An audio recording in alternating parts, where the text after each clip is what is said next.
Hello friends, Hindi कहानियों में आपका स्वागत है।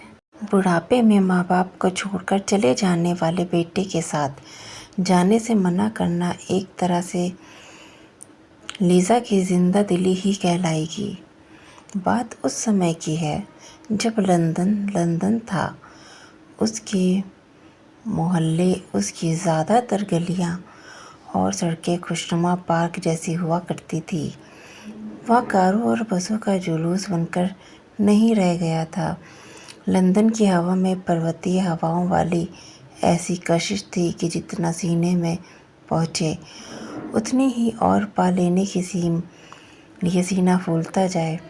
मैं लंदन स्कूल ऑफ इकोनॉमिक्स में सोशल प्लानिंग विषय में MSc करने के लिए पिछले दिन ही लंदन आया था। मुझे लंदन विश्वविद्यालय के लिलियन पेंसिल हॉल में रहने के लिए कमरा मिल गया था। आज स्कूल जाने का पहला दिन था। मैं नज़दीक के पैडिंग्स स्टेशन के अंडरग्राउंड मेट्रो द्वारा चलकर हॉबर्न स्टेशन पर उतरा और हैरान परेशान सा झिझकता हुआ लंदन स्कूल ऑफ इकोनॉमिक्स का रास्ता तलाश रहा था। मन में एक और सुंदर नगर में रहने की खुशी एवं अप्सरा जैसी गोरियों के नैन सुख का असीम आकर्षण था, तो अनजाने में छलांग लगाने जैसी रोमांचकारी घबराहट भी थी। कल लंदन आते समय एक सज्जन ने सलाह दी थी कि रास्ता पूछना हो तो पुलिस वाले अथवा टैक्सी वाले से ही पूछना, लेकिन यहाँ ना तो कोई पुलिस वाला नज़र आ रहा था और ना कोई टैक्सी वाला। फुटपाथ पर चलने वाले लोग ऐसे भाग रहे थे जैसे मैराथन में वॉक में हिस्सा लेने जा रहे हों। विशेषकर ऊंची ऊंची हील की जूतियां और घुटने के ऊपर तक स्कर्ट पहने लंबी छरहरी कोमल लंगियां तो पुरुषों के कान काटने पर तुली लगती थीं। उनमें से किसी को रोककर उसकी स्पर्धा को भंग करने का साहस मैं नहीं कर पा रहा था। मैं भौचक्का सा इधर उधर ताक रहा था। तभी कुछ झुर्रियाँ भरे मुख वाली एक वृद्धा बेत के सहारे कांपते हुए पीछे से आती दिखाई दी। उनकी सुस्त चाल देखकर मेरा साहस बढ़ा और आगे बढ़कर मैंने उनसे पूछा, excuse me ma'am, where is London School of Economics? वृद्धा ने आराम से बेत के सहारे खड़ी होकर मुझे ऊपर से नीचे तक देखा। इसके बाद सवाल का उत्तर देने के बजाय मुझसे ही पूछ लिया, are you new student there? मेरे यस कहने पर उन्होंने जैसे किसी आत्मीय से मिलने की प्रसन्नता हुई हो, यानी किसी अपने से, इस तरह के भाव लाकर वह अंग्रेजन बोली, मेरा बेटा भी उसी स्कूल में पढ़ता था। थोड़ा आगे सामने इंडिया हाउस है, उससे पहले बाईं तरफ मुड़कर 2 ब्लॉक के बाद बाईं ओर लंदन ऑफ स्कूल है। मैं थैंक्स कहकर आगे बढ़ने लगा कि उससे पहले ही उन्होंने कहा, मुझे पता है उस स्कूल का छोटा और साधारण सा भवन देखकर तुम्हें निराशा होगी, लेकिन यह मत भूलो कि विश्व के एक से एक नामी अर्थशास्त्री, समाजशास्त्री, प्रोफेसर और राजनेता उसी की चारदीवारी से निकले हैं। मैं आगे बढ़ना चाहता था, लेकिन वह महिला मुझे जल्दी नहीं छोड़ना चाहती थी। बेचैनी के भाव में उन्होंने कहा, तुम मेरे पीछे पीछे चले आओ, मैं उधर जा रही हूँ। पहला दिन होने के कारण मैं लिलियन पेंसिल हॉल से 2 घंटे पहले ही निकल पड़ा था, इसलिए मुझे कोई जल्दी नहीं थी। मैं उस महिला के साथ धीरे धीरे चल पड़ा। महिला ने मेरे बारे में जानने के लिए सवाल किए। उसके बाद बिना कुछ पूछे ही अपने बेटे के बारे में बताती रही, जिसे मैंने अनमने मन से एक कान से सुना और दूसरे कान से निकाल दिया। विदा लेने से पूर्व उन्होंने मुझे अपना कार्ड दिया और कभी आने को कहा। मैंने अंग्रेज़ों के बारे में सुना था कि वह बड़े नकचढ़े होते हैं, लेकिन वह महिला मुझे हैरान करती हुई बिल्कुल विपरीत लगी। मैंने कार्ड में से उसका नाम लीज़ा पढ़ा और जेब में रख लिया। लीज़ा ने से कभी मिलने के बारे में मैं असमंजस में था। कोई निश्चय नहीं कर सका, न कुछ सोच सका।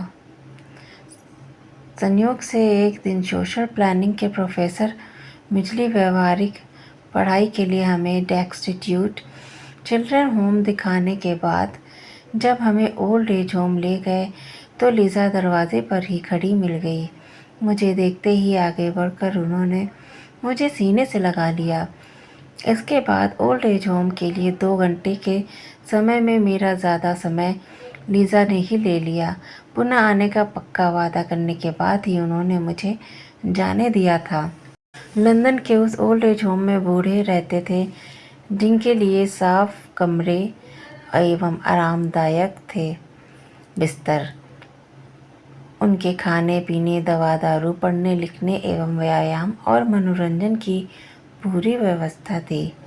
इस तरह के रहन सहन एवं देखभाल के लिए तो हमारे देश में बड़े बड़े लोग तरसते होंगे। मेरी समझ में नहीं आ रहा था कि लीज़ा मुझ जैसे अनजान हिंदुस्तानी से संपर्क बढ़ाने के लिए आतुर क्यों थी। लीज़ा की बातचीत और अपनेपन से मैं जितना चकित था उससे कहीं ज़्यादा हैरान था। इस उत्सुकता को शांत करने के लिए मैं कभी कभी उनके पास जाने लगा। वह बड़ी बेचैनी सी मेरा इंतज़ार कर रही थी। पहुंचने पर मुझे बड़े प्रेम से गले लगाती और मेरे बिना पूछे ही ओल्ड एज होम की अपनी एवं बेटे बहू की और पोते की ढेर सारी बातें करती। अपनी बात कहकर मेरे और मेरे परिवार और दुनिया जहान की बातें करती। उस दौरान अन्य बूढ़े भी हमें हैरानी एवं हसरत से देखते रहते थे।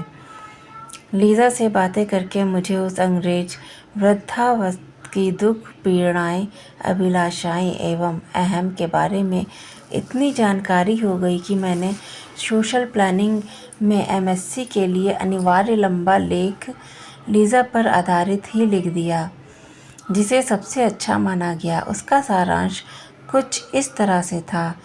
लीज़ा ने क्रैश से प्रेम विवाह किया था। क्रैश की ऑक्सफोर्ड स्ट्रीट पर बुक की दुकान थी जिसमें वह ठीक ठाक आमदनी होती थी।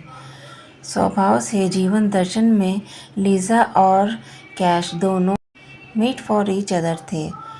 बेटे जॉन के जन्म के बाद ही उनका जीवन सफल हो गया था। जॉन बड़ा ही प्यारा बच्चा था, सुंदर चेहरा, सरल स्वभाव एवं तेज बुद्धि। क्रश और लीज़ा दोनों ही जॉन पर प्राण न्यौछावर करते थे और जॉन भी माँ बाप से उतना ही प्रेम करता था। जॉन ने विशेष योग्यता की परीक्षाएं पास की थी। इससे उसे लंदन ऑफ इकोनॉमिक्स स्कूल में दाखिला मिल गया था। कॉलेज घर से दूर नहीं था। कॉलेज में पढ़ने वाले अन्य लड़के लड़कियों के मिजाज बॉय जैसे कटाक्ष सुनने के बावजूद जॉन कहीं बाहर न रहकर अपने माता पिता के साथ ही रहकर पढ़ाई करता रहता था। उसका लंदन स्कूल ऑफ इकोनॉमिक्स से में दूसरा वर्ष शुरू हुआ तो लीज़ा को लगा कि जॉन का मन कुछ उष्टा सा रहता था। फिर एक दिन रविवार को वह शीना को लेकर घर आया और अपनी गर्लफ्रेंड के रूप में उसका परिचय कराया तो लीज़ा और क्रैश ने खुले दिल से मुस्कुराकर शेल का स्वागत किया। लेकिन उन्हें लगा कि शेल परिवार में घुल मिल नहीं पा रही है, इसलिए उन्होंने शेल की हिचकिचाहट समझा। उनकी इस आशा को पहला झटका तब लगा जब एक माह बाद ही जॉन ने लीज़ा से कहा, मॉम, अब मैं शेन से अलग अपार्टमेंट में रहेंगे। शेन को एक स्टोर में जॉब मिल गई है और मुझे आगे की पढ़ाई के लिए फेलोशिप। लीज़ा अवाक थी क्योंकि उसे जॉन से गहरा लगाव था और आशा थी कि बड़ा मकान होने के कारण कम से कम विवाह होने तक जॉन उनके साथ रहेगा। जॉन के स्वर में इतनी दृढ़ता थी कि लीज़ा अथवा क्रैश उसे समझाने बुझाने का साहस नहीं कर सके। अगले सप्ताह ही जॉन अपना सामान लेकर अलग रहने चला गया। धीरे धीरे उसका घर आना कम होता गया।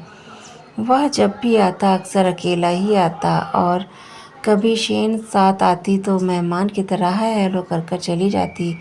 ग्रेजुएशन के बाद जॉन ने शेन से विवाह कर लिया, जिसमें लीज़ा और उसका हस्बैंड को भी बुलाया गया, लेकिन वे मेहमान की तरह ही शामिल हुए थे। विवाह के बाद जॉन का माँ बाप के घर आना जाना सिर्फ क्रिसमस जैसे त्योहारों पर ही सीमित रह गया था। इसमें लीज़ा और क्रैच को बड़ा धक्का लगा और उनके जीवन में खालीपन आता गया। लेकिन धीरे धीरे लीज़ा ने परिस्थितियों से समझौता कर लिया, लेकिन क्रैच मन ही मन दुखी रहने लगा। एक अवसाद सा भर गया। उसी अवस्था में कार चलाते हुए एक दिन उसकी कार आगे बस के आगे आ गई और टकरा गई। वह लीज़ा को अकेला छोड़कर इस दुनिया से विदा हो गया। मरने का समाचार पाकर जॉन और शेन भी आए। जॉन काले कपड़ों में अपने पिता की अंतिम यात्रा में भी शामिल हुआ। लीज़ा के अकेलेपन के साथ बेबसी भी जुड़ गई थी। बेबसी की स्थिति में मनुष्य तिनके से भी सहारा ढूंढने लगता है। लीज़ा को लगने लगा था कि संभवतः वह जॉन और शेन अब उसकी अधिक परवाह करेंगे। ऐसे में ही लीज़ा ने एक दिन जॉन के आने पर शिकायत के लहजे में कहा, इतने दिनों बाद माँ की याद आई। जॉन ने तो बस इतना ही कहा था, आप भी माँ। लेकिन पीछे से आती शेन रूखे स्वर में बोली, मॉम आपको समझना चाहिए, हम लोग कितने व्यस्त रहते हैं। लीज़ा चुप रह गई थी। उसकी यह चुप्पी हमेशा के लिए हो गई थी। तनाव ने उसके मन में घर कर लिया। वह सच्चाई के बजाय यादों में खोई रहने लगी। उन्हें नन्हा जॉन और उसका शरारतीपन इतना घेरे रहता था कि घर संभालना असंभव हो गया था। इसलिए घर बेचकर उसने सारा पैसा उस चैरिटेबल ट्रस्ट को दान कर दिया जो यह ओल्ड एज होम चलाता था। इसके साथ वहां आकर वह जीवन के बाकी दिन काटने लगी। यहाँ सभी सुविधाएं और अन्य हम उम्र के लोगों की संगत उपलब्ध थी, परंतु उनकी बातों में मन में बसी अपनों से वियोग की टीस और हंसी में खालीपन साफ झलकता था। लीज़ा के तनाव के हवन कुंड में घी का काम करता था।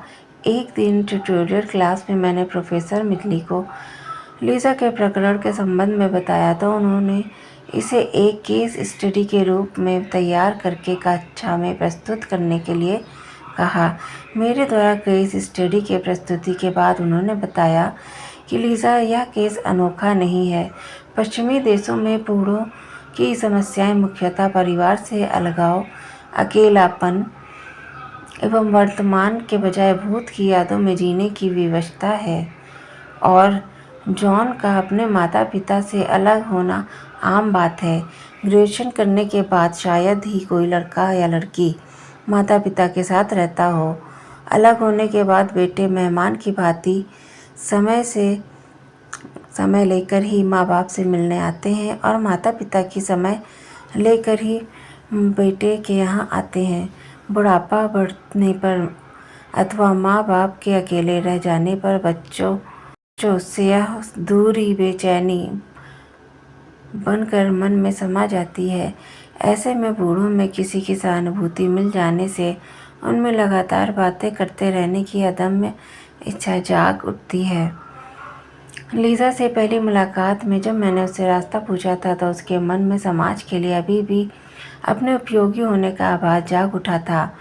फिर मेरे लंदन स्कूल ऑफ इकोनॉमिक्स में दाखिल होने की बात जानकर उनके मन में जॉन के प्रति बसा प्रेम उमड़ पड़ा होगा।